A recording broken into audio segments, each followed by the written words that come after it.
In this video, we will learn to draw two graphs. One is called Sunburst graph and the other one is called Treemap. Both of these graphs are rarely used. In fact, I have never used it in my professional life.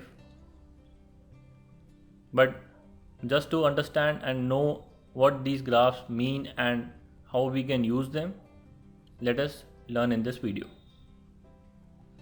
So Sunburst and tree maps are used when the data is hierarchical.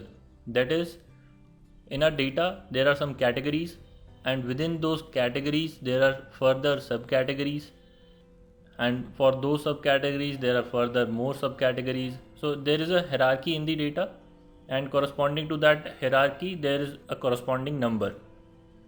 So when you want to represent this hierarchical relationship between the data and the corresponding contribution of each category and the subcategory, a sunburst or tree map graph can be used. So for example purpose, I have used the sample data of which country is winning how many medals in which sport. So as you can see, the first three rows are for United States. In the sports of athletics, they have won 32 medals in Olympics. In the sports of gymnastics, they have 12 medals, and in swimming they have 33. Next comes China, for which we have 5 rows. Then is Great Britain. Then we have Russian Federation, and lastly we have Germany participating in 2 sports. And when I draw a sunburst graph of it, you can see the first inner circle is representing the countries. That is, we have United States, China, Great Britain, Russia and Germany here. And the arc length of each of these countries is giving us the total number of medals earned by that country in Olympics. When we move outside of the circle, the second circle is giving the subcategories. That is the sports in which each country won the medals.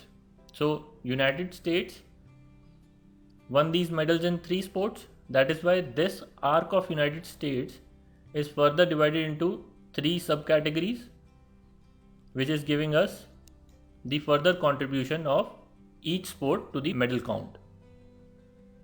Similarly, for China we have 5 subcategories. For Russian Federation we have 3 subcategories, and so on. So overall, you can see that this sunburst graph is first showing you the primary category, just like a donut chart. But in a donut chart, the second circle was same set of categories with a different data values. In sunburst, the second circle is a different set of categories, that is subcategories of the primary categories. So this is what is meant by a sunburst graph. Let us now learn how to create one. So I'll delete this graph. We will select this data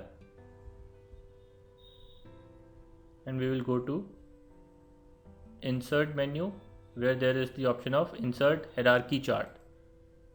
Within this we have tree map and sunburst. First we will create a sunburst chart. You can see a sunburst chart is created.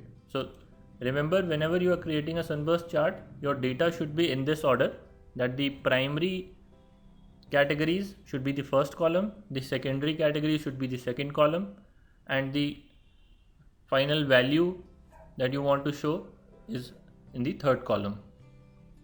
If it is not in this format, you can always go to the select data option and choose the data accordingly. Now to add several chart elements such as legends, you can just click on that plus button and add the legends.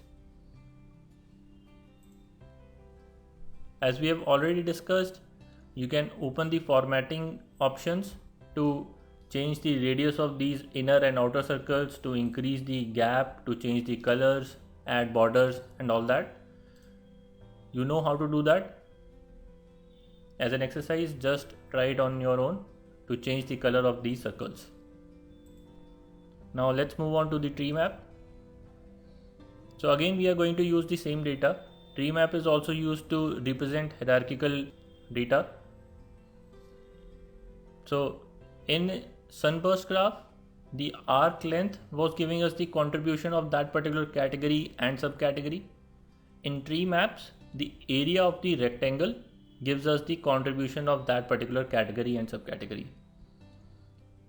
Also, you can see that a tree map is much more clean and it makes it easy for us to compare different categories and subcategories in comparison to a sunburst graph.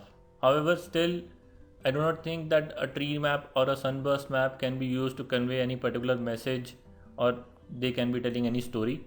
That's why I do not recommend using any of these. Still, if you have the option, probably go with a tree map instead of a sunburst. So how do we interpret a tree map? You can see here, this blue color region is for United States, which is written on top left. And each subcategory of United States is in this bottom left corner. That is, this first rectangle is for the swimming, the second rectangle is for athletics, and this third rectangle is for gymnastics. The area of swimming rectangle will give you the contribution of swimming as a sport to the total medal count of United States. If you move next, this orange part is for China and it has 5 different subcategories. Therefore, we have 5 rectangles. Next is for Russian Federation, which has 3 smaller rectangles. Great Britain has 3 rectangles and Germany has 2 rectangles. And by visual inspection, you can say that United States has the maximum number of medal count out of these 5 countries, and to that, swimming and probably athletics are contributing the most medals to the total count. So this is how we interpret a tree map. Drawing it is also very simple. I'll delete this, select the whole data, go to insert, hierarchy maps, tree map. So there's a tree map. Again, you can add or remove chart elements. You can format the colors, add borders, change colors using the formatting options.